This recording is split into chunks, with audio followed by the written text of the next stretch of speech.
Okay, the reading for this week is the next part in our series on pre-modern, medieval, early modern, and Meiji period Japanese civilization, society, culture, and so forth. And today we will be reading the codes of the merchant houses. We've already read several of these codes of merchant houses. This is the last one in the that series, and this is the Testament of Shimai Sōshitsu.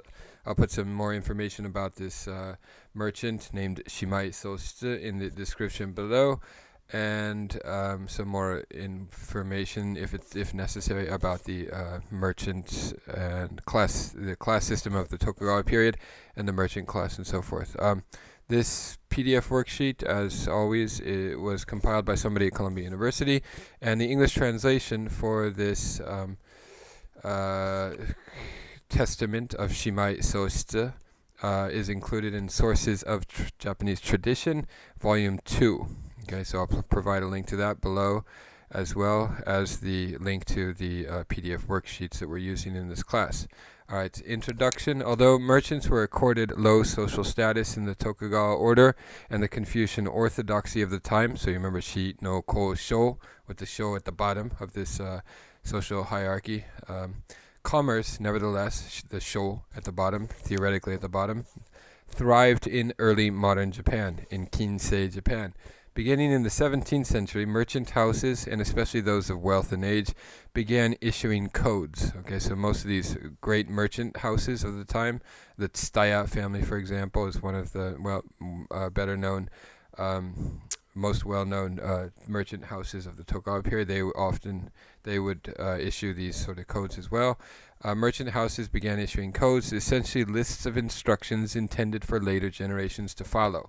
These written codes echoed the military house codes, so they're mimicking the codes that were issued by the Bushi class houses, right? And they're saying that we're on par with you guys. We can conform to the same conventions that you conform to. These written codes echoed the military house codes of the Shizoku, the samurai class, that had a much longer history in Japan. Okay, Shimai. So the fact that they're starting to issue these codes is a sign that the merchant class is starting to rise in the Tokugawa period.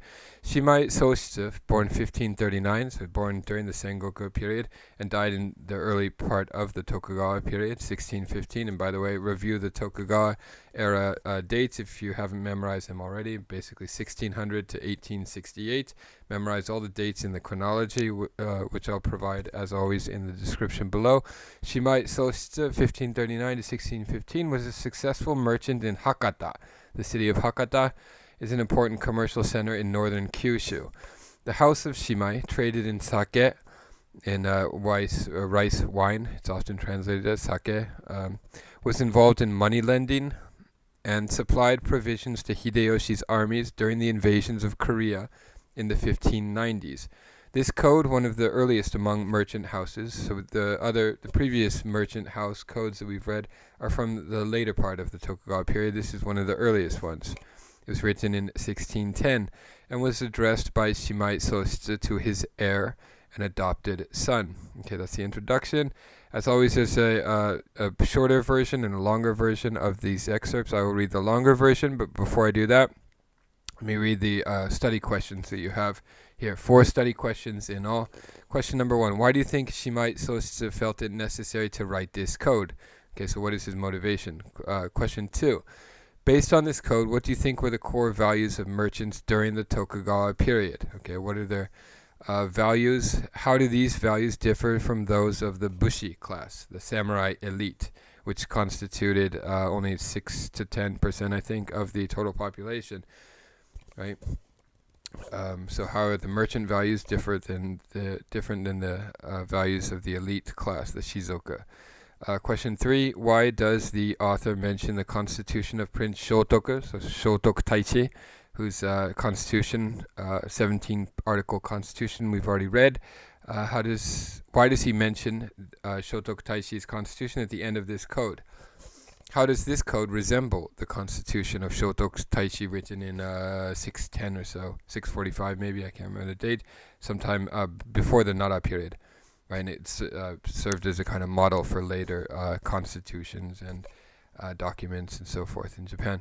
And question number 4, what does this document tell you about the lifestyle of a prosperous merchant in early 17th century Japan? Okay, so what can we glean from about merchant life from this code of merchant houses? Okay, the Testament of Shimai Sōshitsu. I will now read the longer version.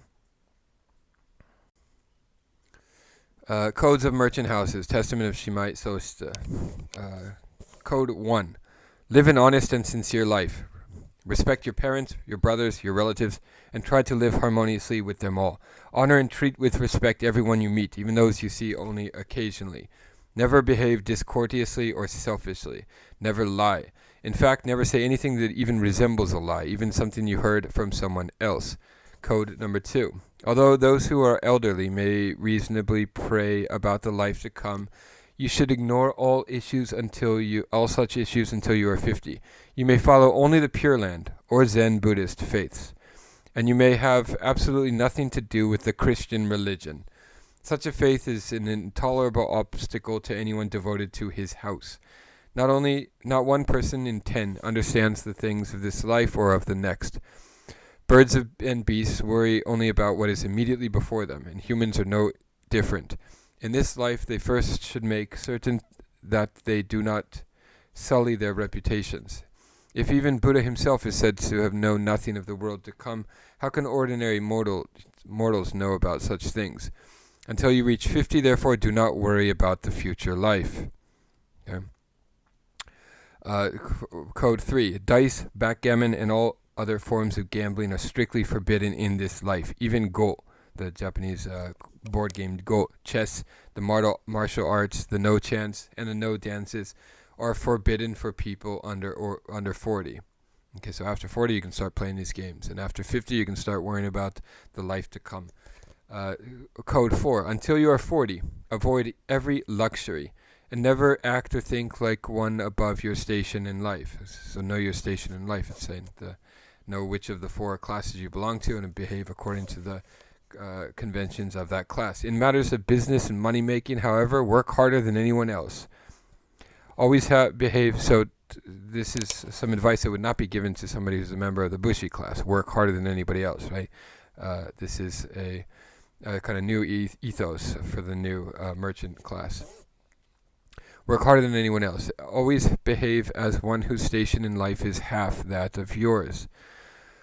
Although some people may suggest that you should be more visible and assertive, ignore all such advice and maintain a low profile. Until you turn 50, be temperate in all things, and avoid all ostentation and finery, anything in fact that might call attention to yourself. Do not cultivate expensive tastes, for you should ignore such things as the tea ceremony, swords, daggers, and fine clothes. Okay, the tea ceremony is for the Bushi class alone, is what he seems to be suggesting here.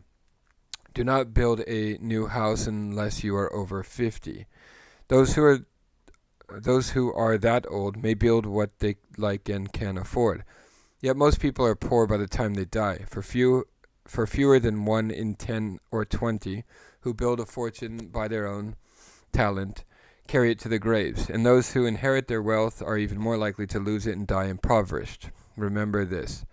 Code number 5. Until you are 40, do not invite out others or let others invite you out. Once or twice a year you may invite your parents, brothers, or relatives, or go out at their invitation, but do not forget even this you may do only occasionally. Code number 8. Never wander outside the shop or visit places where you have no business being. Since you will generally be in the house, you yourself should tend the morning and evening, cooking fires and handle the firewood and embers. You should pick up all trash inside and behind the house, chop up the pieces of rope and short bits of trash to use in plaster, and use the long pieces to make rope. Collect and clean pieces of wood and bamboo longer than 5 boot, and use them as firewood. Save all paper scraps, even pieces only 3 or 5 boot long, to use in making fresh paper. Do as I have done and waste absolutely nothing. Okay, so conserve your resources, conserve your materials, be thrifty is the advice given there. Number 9, code 9, when you need something, go and buy it yourself, regardless of whether it is firewood, 2 or 3 boot of small fish or sardines, other purchases from the seaside of the town, or even timber. Bargain for the items and pay as little as you can.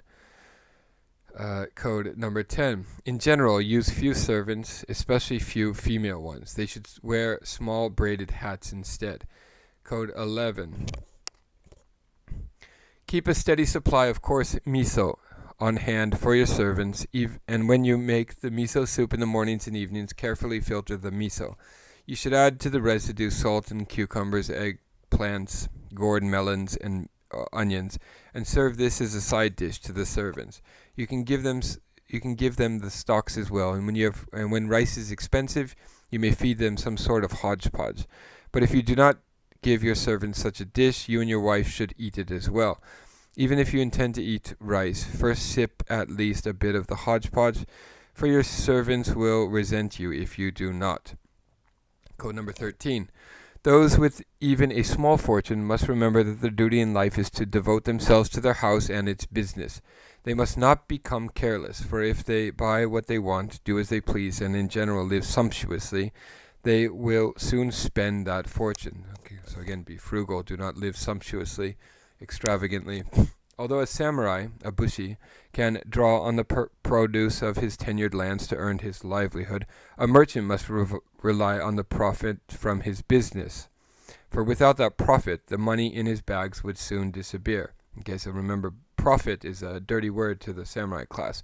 But for us merchants, he's saying, profit is our only means of survival, therefore we must focus on profit and value profit. No matter how much profit he makes and packs into his bags, however, if he continually wastes that money, he may as well pack it into bags full of holes. Remember this. So again, do not waste your money.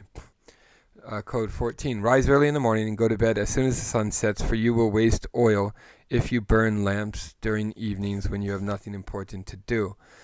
And the final code here in this PDF worksheet is code number 17. Live in harmony with your wife, for the two of you must work together diligently. Both of you should live modestly and carefully and consider always the good of the house and its business. A contentious, unhappy marriage destroys a house, for it distracts the husband and wife from their work. These, and then he concludes with the final paragraph, these 17 articles were written not for Sōshitsu's sake, but for yours. They are his testament, and you should follow them closely. They should be as important to you as the great constitution of Prince Shotoka that we've already read. Okay, so why is he referring to this document from the pre-Nara period here? Read them every day, or even twice a day, and be careful to forget nothing. Write a vow on the back of a votive tablet, promising never to violate any of the articles, and put it in my coffin when I die.